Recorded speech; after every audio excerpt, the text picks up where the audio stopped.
Saudara-saudari yang terkasih, kita jumpa lagi dalam Pelita Hati hari ini, Sabtu 3 Desember 2022, Pesta Santo Fransiskus Xaverius, seorang imam. Bersama saya Romo Thomas Suratno, SC dari Paroki Cilandak, Jakarta Selatan, mendengar dan merenungkan Sabda Tuhan, yakni firman Tuhan yang tersurat dalam Injil Markus, bab atau pasal 16, ayat 15 sampai dengan ayat 20.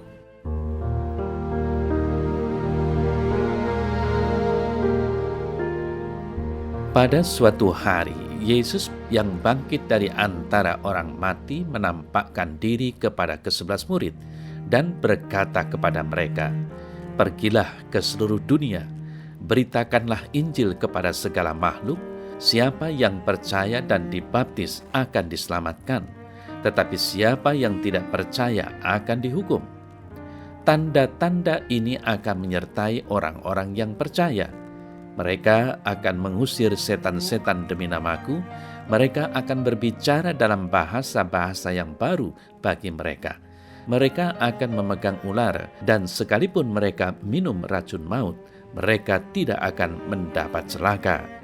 Mereka akan meletakkan tangannya atas orang sakit, dan orang itu akan sembuh." Sesudah Tuhan Yesus berbicara demikian kepada mereka, terangkatlah ia ke sorga, lalu duduk di sebelah kanan Allah.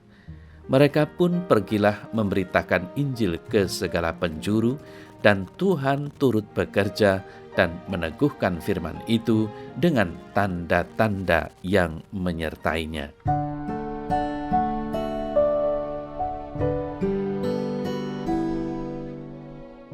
Saudara-saudari yang terkasih, hari ini kita diajak untuk merenungkan warta Injil tentang amanat agung Yesus kepada para muridnya.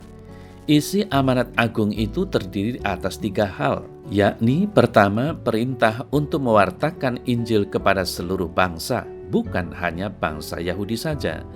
Yang kedua, saran supaya jangan memaksa orang untuk dibaptis kalau memang tidak percaya.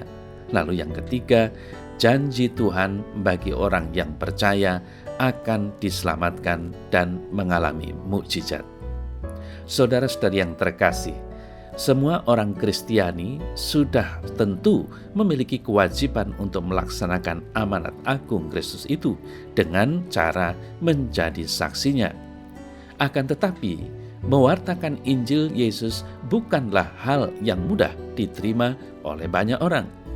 Apalagi kalau kita sendiri tidak mau lebih dulu menjadi teladan sebagai murid Yesus yang memiliki kehidupan rohani atau spiritual yang berpusat pada Kristus.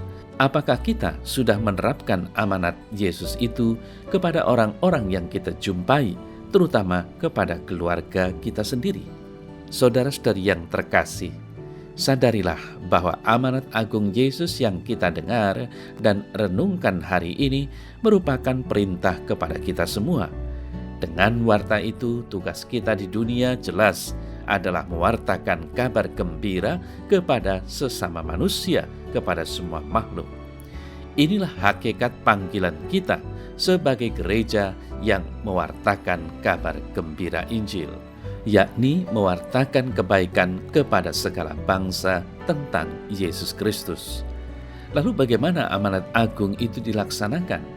Amanat itu kita lakukan dalam tugas pewartaan, bisa lewat mengajar umat, bisa dengan memberikan kesaksian tentang apa yang diajarkan dan apa yang diimani.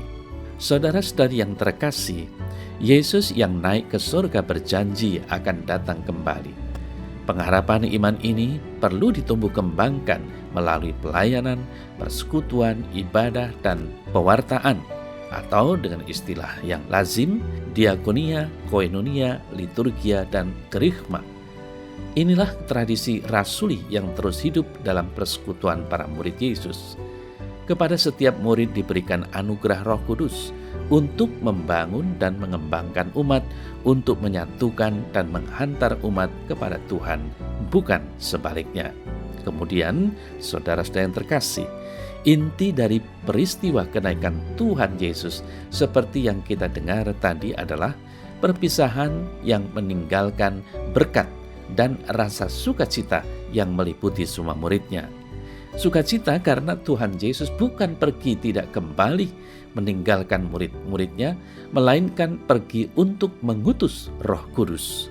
Roh Kudus inilah yang dijanjikannya sehingga gerejanya bersukacita. Saudara-saudari yang terkasih, dengan merayakan pesta Santo Fransiskus Xaverius, seorang imam dan pelindung misi hari ini, kiranya sangat relevan kita bersama merenungkan pelaksanaan tentang perintah agung Tuhan Yesus yang disebut sebagai perutusan para misionaris. Kita percaya bahwa Tuhan Yesus akan senantiasa mengirimkan Roh Kudus-Nya guna membimbing kita. Kita patut bersyukur karena dengan datangnya Roh Kudus, maka gereja akan selalu diingatkan oleh Yesus Tuhan agar berjalan dalam kehendak-Nya.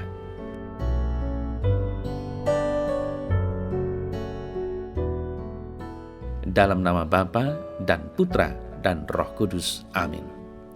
Ya Allah Bapa di sorga, curahkanlah Roh-Mu selalu atas diriku, sehingga aku dapat melaksanakan perintah agung Putramu Yesus Kristus untuk mewartakan Injil kabar sukacita kepada setiap orang yang aku jumpai di dunia ini. Dan mohon selalu perlindungan Santo Fransiskus Xaverius, sehingga misi gereja di dunia ini berjalan sebagaimana dikehendaki oleh-Mu. Amin. Semoga Allah yang Maha Kuasa memberkati saudara dalam nama Bapa dan Putra dan Roh Kudus. Amin.